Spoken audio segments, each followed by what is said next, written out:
সাহস নিয়ে কর্তব্য পালনের জন্য বের হয়ে যাও। কে বলতে পারে মায়ের কাছে অথবা স্ত্রী সন্তানের কাছে নিরাপদে গিয়ে উপস্থিত হবে? এ শেষ চাই বাবা, শেষ চাই। আর একটা প্রাণ যেন এইভাবে না যায়, একটি প্রাণও না। বাবা আমি ঘুমাতে পারি না।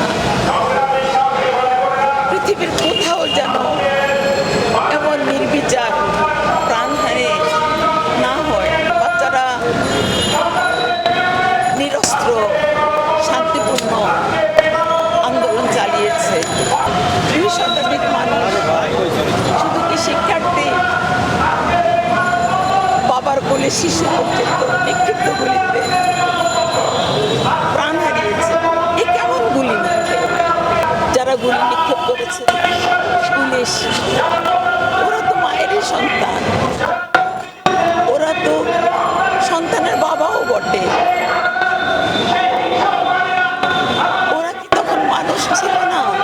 ওই সাংবাদিক তো কোটা সংস্কারের সাথে জড়িত ছিল না, বিশ্ববিদ্যালয়ের শিক্ষক নয়, তাদেরও প্রাণ হারাতে হয়েছে। আমার তো মনে হচ্ছে আমি যদি থাকতাম মিছিলে, আমিও বলতাম আমাকে না মেরে আমার পুত্রতুল্য ছাত্রদের দিকে একটি গুলিও নিক্ষিপ্ত হতে পারবে না।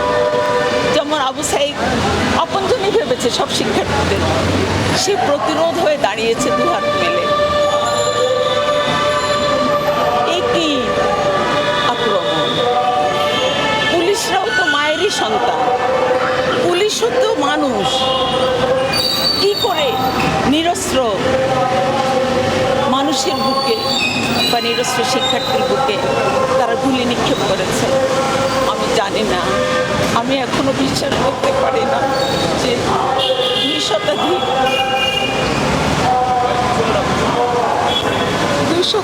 মানুষ।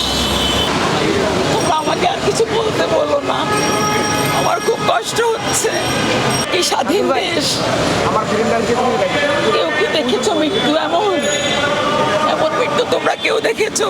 তো আমার স্বাধীন দেশে যখন বঙ্গবন্ধুর কন্যা স্বজন হারানোর বেদনা নিয়ে যিনি বাস করেন, তিনি যখন দেশের সর্বোচ্চ ক্ষমতায় আছেন, তখন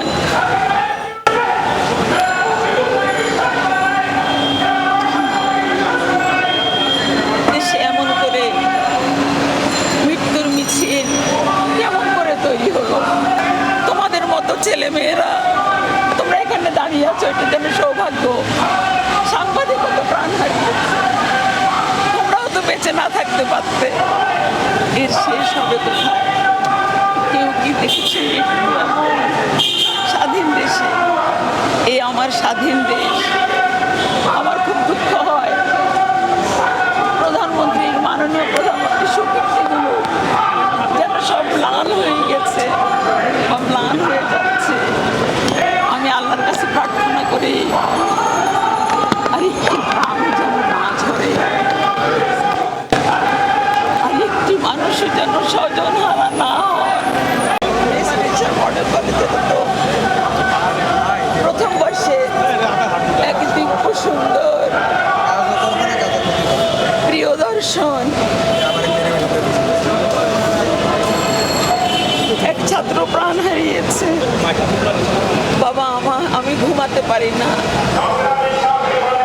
পৃথিবীর কোথাও যেন এমন নির্বিচার প্রাণহানি না হয়। কেন এরকম হলো? আমরা তো কল্পনাও করিনি। বাচ্চারা নিরস্ত্র শান্তিপূর্ণ আন্দোলন চালিয়েছে।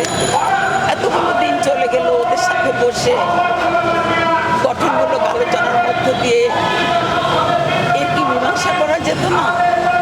অবশ্যই যেত, তা করা হয়নি। শেষে কোথায় গিয়ে দাঁড়ালো? 2 শতাধিক মানুষ, শুধু কি শিক্ষার্থী, বাবার কোলে শিশু পর্যন্ত নিক্ষিপ্ত গুলিতে প্রাণ হারিয়েছে। এ কেমন গুলি নিক্ষেপ? আমার কেবলই মনে হয় যারা গুলি নিক্ষেপ করেছে পুলিশ, ওরা তো মায়েরই সন্তান,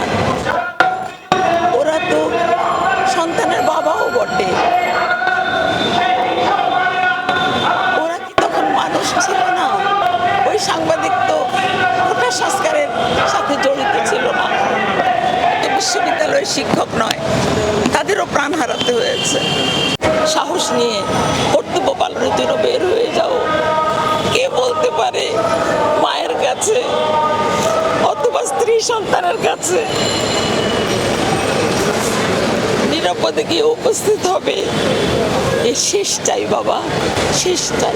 আর একটা প্রাণও যেন এইভাবে না যায়, একটি প্রাণও না। দিনমজুর, মুদি দোকানি হোসেন মিয়ার মতো পরিবারের উপার্জনকারী বাচ্চা ছেলেটা। সত্য, বস্তুনিষ্ঠ ও নিরপেক্ষ দৈনিক জনবাণী।